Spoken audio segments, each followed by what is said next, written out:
So in Mongolia, there are no jobs. They have been struggling with, the fall of the Soviet Union, and Russia has become very racist.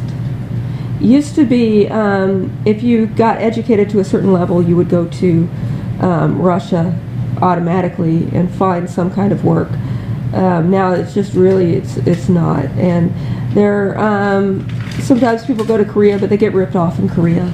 And people who go pretty much anywhere else never return. And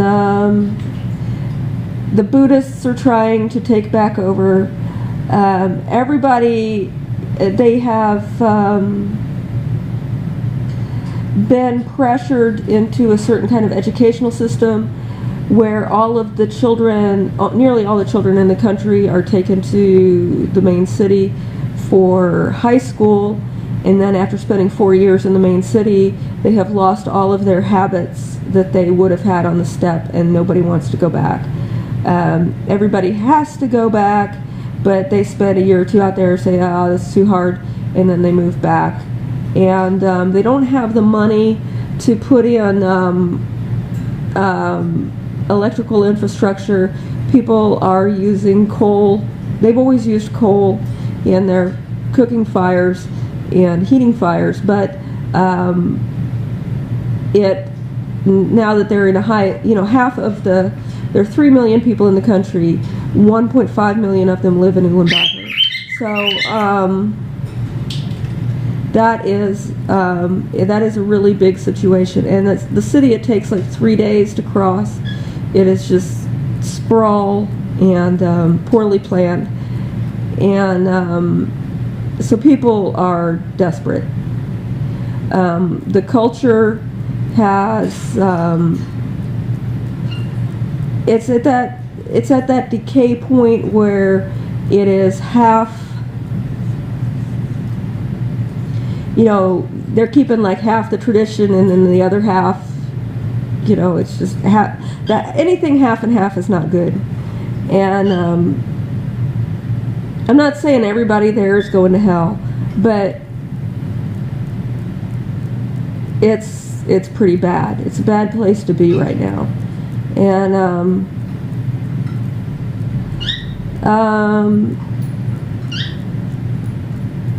the only thing stopping human trafficking from being worse there is nobody wants Mongols, but they're for sale.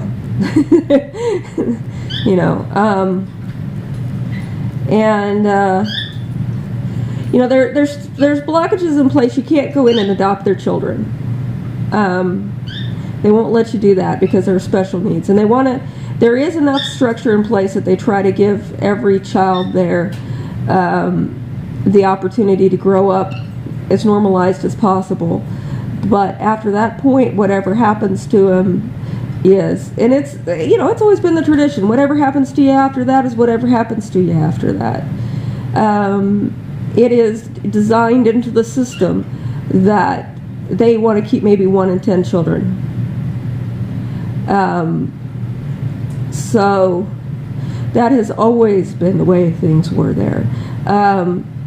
Originally, there was the Xiongnu model up there for a long time, which was everyone who could be a slave should go do that because you'll have a better lifestyle.